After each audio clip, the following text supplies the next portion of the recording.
நல்லா இருக்கும், எல்லாருக்கும் பிடிக்கும். சென்னை சில்க்ஸின் தரமான ஆடி, பெருமை மிக ஆடி. மோடி 3.0 அரசாங்கத்தின் முதல் பட்ஜெட்டை நிர்மலா சீதாராமன் தாக்கல் செய்திருந்தார். இதில் ரயில்வே துறை குறித்த அறிவிப்புகள் பெரிதும் எதிர்பார்க்கப்பட்டிருந்தன. ஆனால் அது தொடர்பாக எந்த அறிவிப்பையும் நிதியமைச்சர் நிர்மலா சீதாராமன் வெளியிடவில்லை. உலகின் மிக பழமையான ரயில் சேவைகளில் ஒன்றான இந்திய ரயில்வே மிகப்பெரிய நெட்வொர்க்கையும் கொண்டிருக்கிறது. ஆனால் கடந்த சில மாதங்களாக நடக்கும் ரயில் விபத்துகள் இந்தியன் ரயில்வேக்கு ஒரு களங்கமாக மாறியிருக்கிறது. ரயில் பயணங்கள் பாதுகாப்பானது என்று நம்பியிருந்த காலம் போய் ரயில் பயணத்தில்தான் விபத்துகள் அதிகம் நடக்கிறது என்ற பேச்சு தற்போது அடிபட தொடங்கியுள்ளது.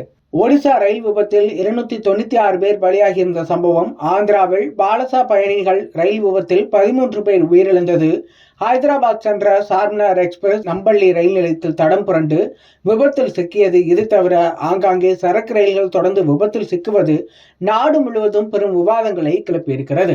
இந்த விவாதங்கள் ஓய்வதற்குள் கடந்த 18ஆம் தேதி உத்தரப்பிரதேசத்திலும் பயணிகள் ரயில் விபத்தில் சிக்கியது. இந்த தொடர் விபத்துகள் பல்வேறு கேள்விகளை எழுப்பியுள்ளது. ரயில்வே துறை சிறப்பாக செயல்படவில்லையா என்றும் பலர் விமர்சனங்களை முன்வைத்து வருகின்றனர். இப்படி இருக்கையில் இன்று தாக்கல் செய்யப்பட்ட பட்ஜெட்டில் ரயில்வே துறை குறித்த பல முக்கிய அறிவிப்புகள் வெளியாகும் என்று எதிர்பார்க்கப்பட்டிருந்தது.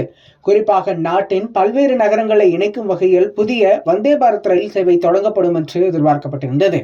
ரயில் சேவையை அடுத்த கட்டத்திற்கு நகர்த்தி செல்ல சமீபத்தில் வந்தே பாரத் ரயில்கள் அறிமுகப்படுத்தப்பட்டன.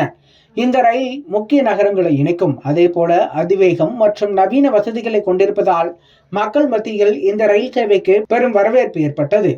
முதலாக டெல்லியிலிருந்து 759 கிலோமீட்டர் தொலைவில் உள்ள உத்தரப்பிரதேசத்தின் வாரணாசிக்கு இயக்கப்பட்டது. மொத்தம் 16 பெட்டிகளை கொண்ட இந்த ரயிலில் இருக்கை வசதி மட்டுமே இருக்கும். எடை குறைவான இந்த ரயில் கவாச் ரயில் பாதுகாப்பு தொழில்நுட்பத்தை கொண்டுள்ளது. மிகுந்த எதிர்பார்ப்புக்கு மத்தியில் இந்த ரயில் இயக்கப்பட்டதால் அதே போல மிகுந்த வரவேற்பையும் பெற்றிருக்கிறது. அதிகபட்சமாக 180 கிலோமீட்டர் வேகத்தில் இயங்கும் இந்த ரயில் சில குறிப்பிட்ட நிறுத்தத்தில் மட்டுமே நின்று செல்லும். இன்றைய தேதியில் நாட்டின் முக்கியமான நகரங்களில் இந்த ரயில்கள் இயக்கப்பட்டு வருகிறது. இருப்பினும் இதனை 2ஆம் கட்ட நகர்களை நோக்கி விரிவுபடுத்த வேண்டும் என்று கோரிக்கைகள் எழுந்திருந்தன. ஆனால் இது குறித்த அறிவிப்பு இந்த பட்ஜெட்டில் வெளியாகவில்லை. இது தவிர மும்பை அகமதாபாத் புல்லட் ரயில், நமோ பாரத் உள்ளிட்டவை குறித்த பட்ஜெட்டிலும் எதிர்பார்க்கப்பட்டிருந்தது. ஆனால் நிர்மலா சீதாராமன் அது குறித்த எந்த அறிவிப்பையும் கூட வெளியிடவில்லை. இன்னும் சரியாக சொல்வதென்றால் ரயில்வே எனும் வார்த்தையை நிர்மலா சீதாராமன் ஒரு முறை மட்டுமே உச்சரித்தார். ஆந்திரா பற்றி பேசும்போது ஹைதராபாத் பெங்களூரு தொழில்தடத்தில் உள்ள ஓர்வக்கல் முனையிலும் தண்ணீர், மின்சாரம், ரயில்வே மற்றும் சாலைகள் போன்ற அத்தியாவசிய உட்கட்டமைப்புகளை மேம்படுத்த நிதி வழங்கப்படும் என்று கூறியிருக்கிறார். எல்லாமே நல்லா இருக்கும், எல்லாருக்கும் பிடிக்கும். சென்னை சில்க்ஸின் தரமான ஆடி, பெருமை மிக ஆடி.